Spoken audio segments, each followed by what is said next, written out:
Here we have one of the top arch pieces,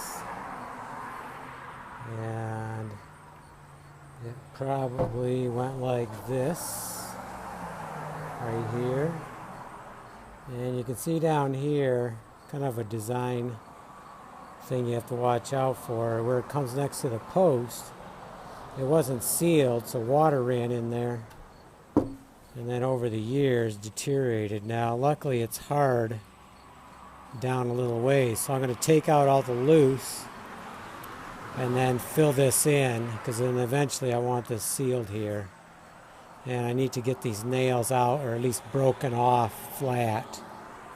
And then I'm going to do some scraping on this flowerette here. I think I'll need to make a new one, so I'll probably pull that off, take that home so I can do a new one. Maybe I'll do two. This one looks pretty bad too, but I can bring that back and put that on later. Okay, we're gonna fix these up.